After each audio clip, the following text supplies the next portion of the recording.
बिस्मिल्लाहिर्रहमानिर्रहीम, अस्सलाम वालेकुम। जी तो फ्रेंड्स, कैसे हैं आप?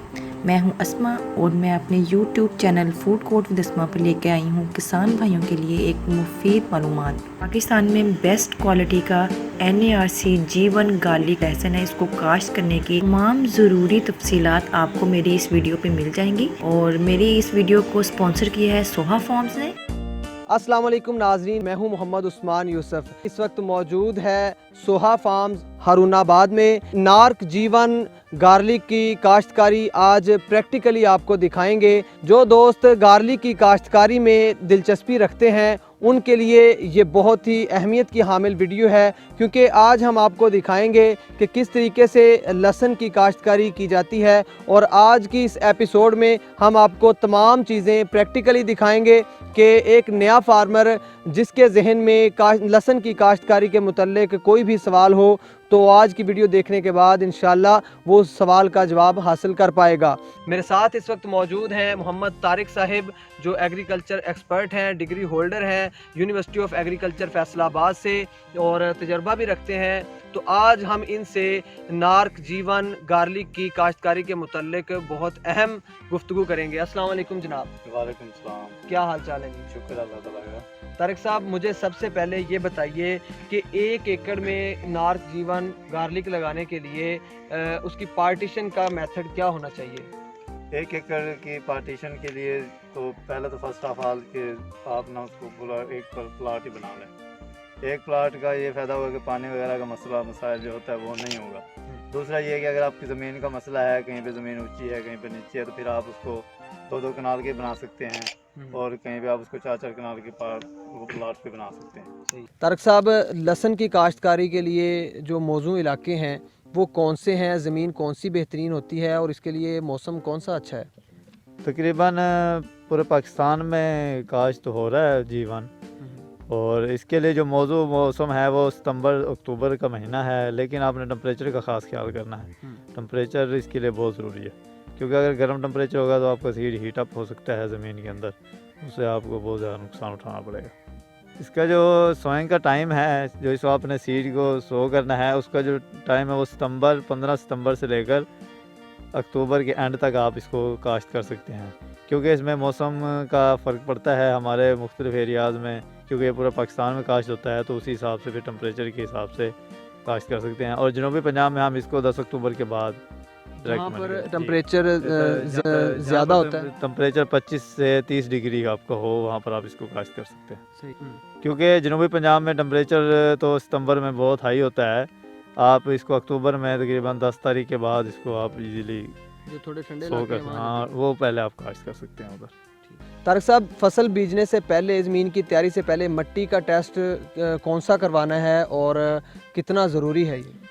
हाँ, मिट्टी का टेस्ट तो बहुत ज़रूरी है, क्योंकि मिट्टी के टेस्ट से आपको पता चलेगा कि हमारी ज़मीन में किस चीज़ की कमी है, किस चीज़ की खुराक की ज़रूरत है, और वो हमें मिट्टी का टेस्ट बहुत ज़रूरी है। कौन सा करवाना है, कहाँ से होगा ये? ज़मीन का टेस्ट करवाना है आपने, वो स्टेप वाइज होता है, यानी कि 1 फुट का, फिर 2 फुट का, फिर 3 फुट के हिसाब से आपने मिट्टी उठा के गहराई में से और सैंपल काफ़ी जगहों से लेनी है आपने, 3-4 जगह सैंपल लेके उस हिसाब से आपने वो कर देना है। उसका लेके जाना लेबॉर्ट्री में। गवर्नमेंट ने हमें ये फैसिलिटी दी हुई है कि वो हमें फ्री ऑफ कास्ट करके देते हैं। यह एक 2 रुपये की पर्ची फीस होती है, वो आप उससे करवा सकते हैं। फिर वो जो मसला बताएं, जो रिकमेंडेशन करेंगे आपको खादें वगैरह, वो आप उसके हिसाब से आप इस्तेमाल कर सकते हैं।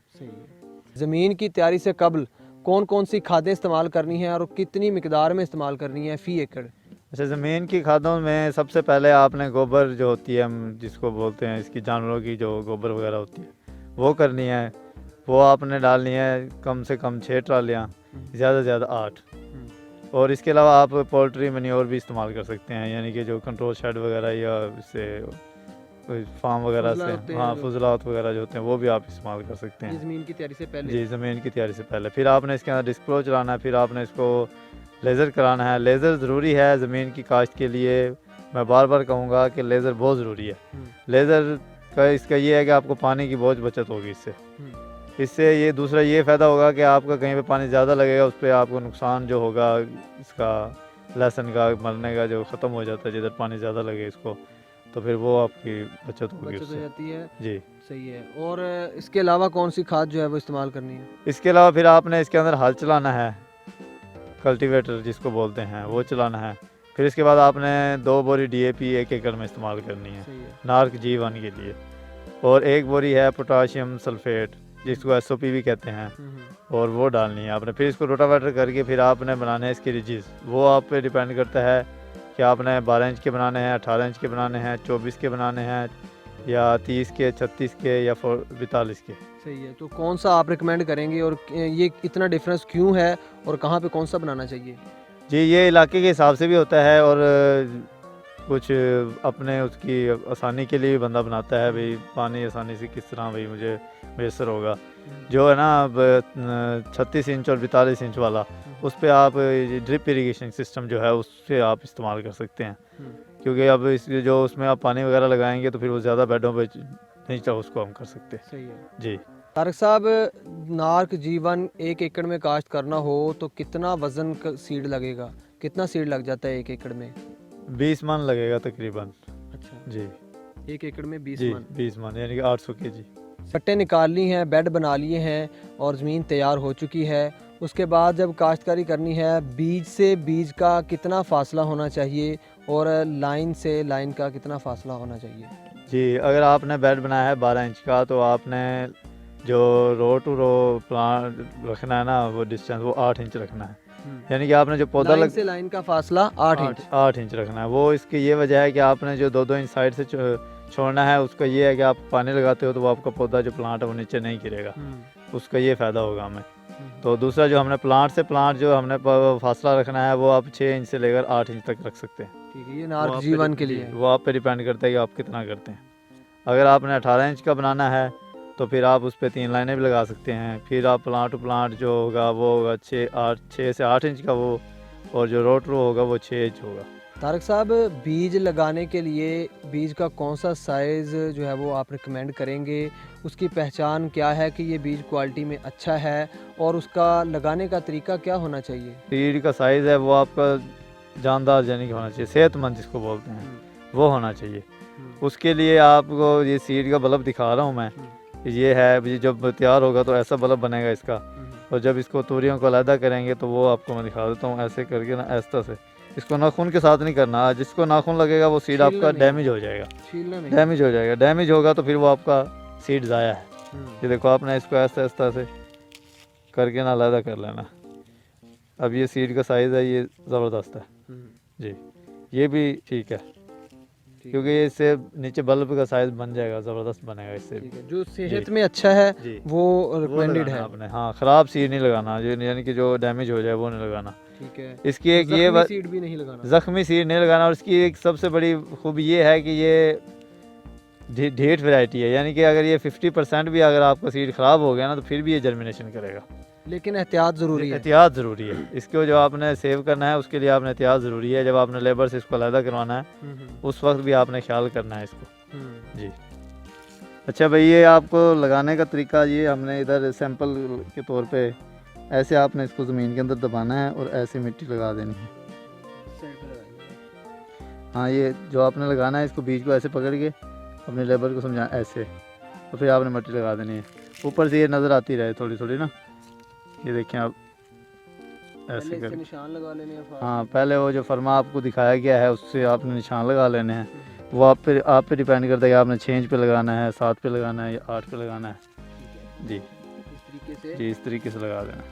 2 लाइनें लगेंगी 12 इंच पे। 12 इंच पे 2 लाइनें, और आपने इसको थोड़ा सा खेल के ऊपर करके लगाना, ताकि कल को सेम और ये पानी लगे ना, तो कल को ये आपका सीड नीचे ना गिरे। ये ज़रूरी है कि अभी प्लांट टू प्लांट और रो टू रो डिस्टेंस जो होगा वो आपको बता।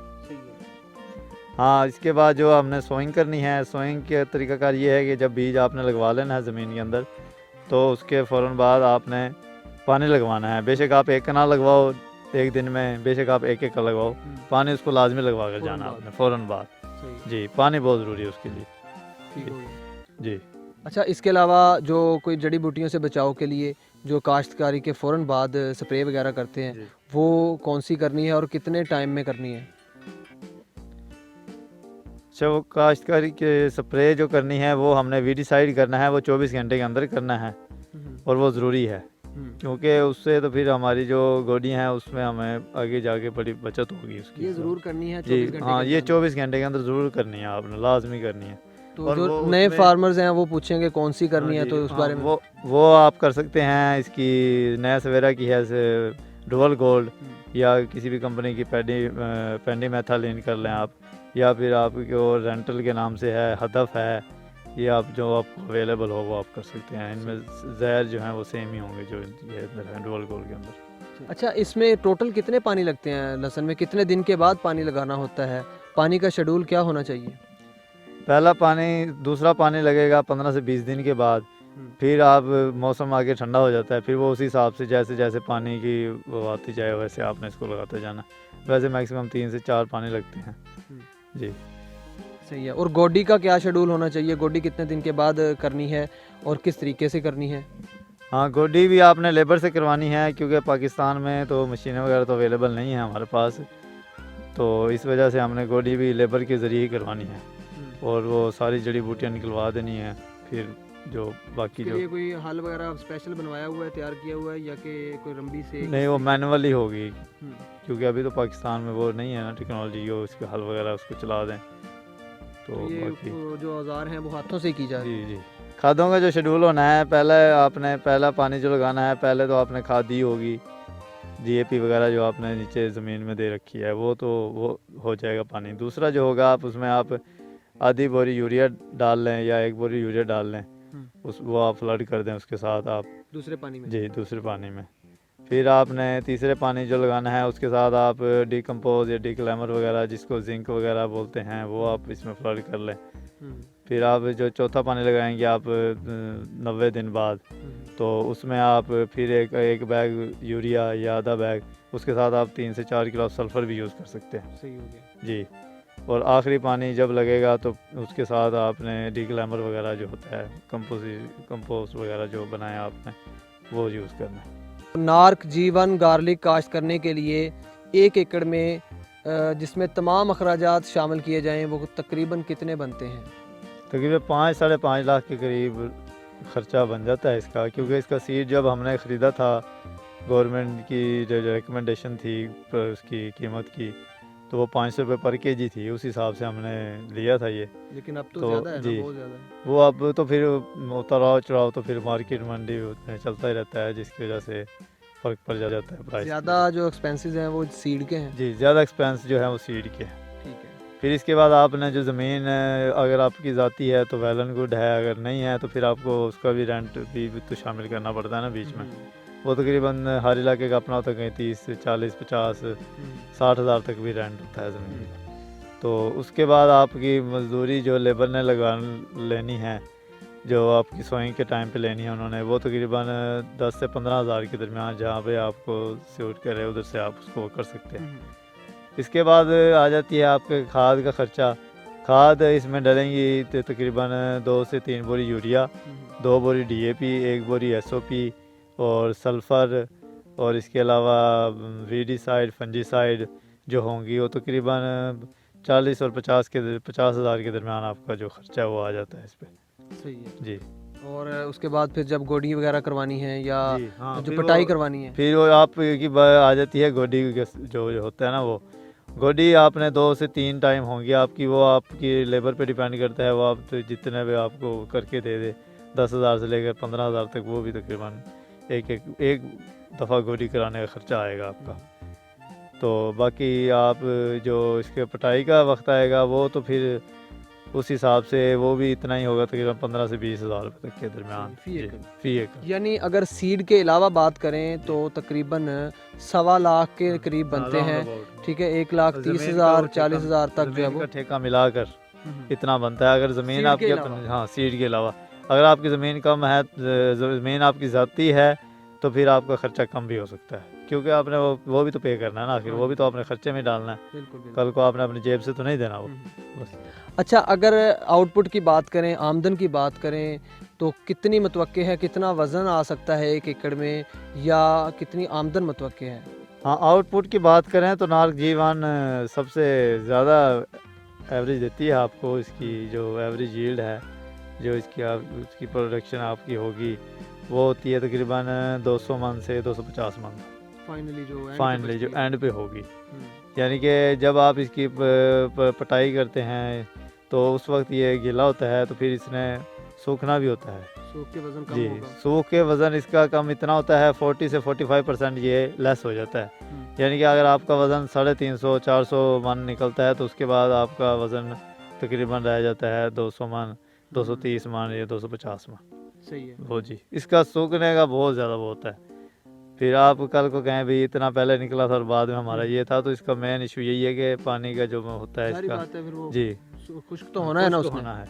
और इसको खुश्क जो करना है वो आपने धूप में नहीं करना, इसको छाँव में करना है। वो बहुत ज़रूरी है। जब आपने पटाई करनी है तो वो आपने धूप में नहीं करवानी उसकी, यानी कि पटाई करवाने के फ़ौरन बाद उसको आपने छाँव में रखना छाँव में रखना है। है। जी, ये बहुत ज़रूरी है, क्योंकि उससे इसको धूप लगने से ये सीड ख़राब हो जाता है। सही है। जी। अच्छा, फिर 200 या 250 मन जो आप बता रहे हैं, जी। तो इसका रेट वगैरह अंदाज़न कितना मिल जाता है? बाकी मार्केट में चेंजिंग होती रहती है, लेकिन एक अंदाज़ा कितना है? एक किसान जो काश्त करना चाह रहा है, वो कितनी तवक्को रख सकता है एक आमदन की? जी, अगर कम से कम भी गवर्नमेंट का रेट निकले 500 रुपये तो फ़िलहाल चल रहा है। अभी नेक्स्ट ईयर के बारे में तो हम कुछ कह नहीं सकते कि क्या गवर्नमेंट रेट निकालती है। उस हिसाब से कम मिनिमम जो है हमें इससे आउटपुट मिलती है वो 30 से 35 और 40 लाख के दरमियान हो जाती है, अगर रेट सही रहे तो। वरना तो 20-25 लाख तक भी हम कर सकते हैं इससे।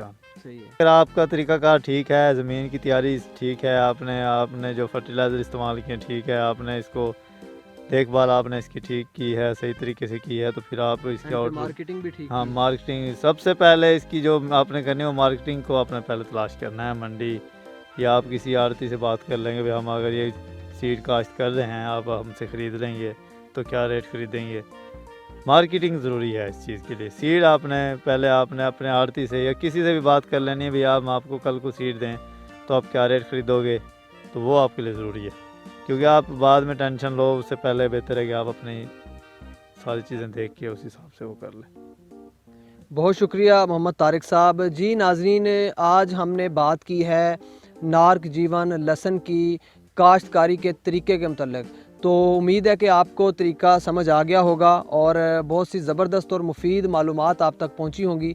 तो सोहा फार्म्स के तावन से ये सिलसिला जारी रहेगा और वक्तन फ़वक्तन हर स्टेप की जो वीडियोस और प्रैक्टिकली आपको जो तरीक़ाकार है वो समझाते रहेंगे। और अगली वीडियोस तक इंतज़ार कीजिए।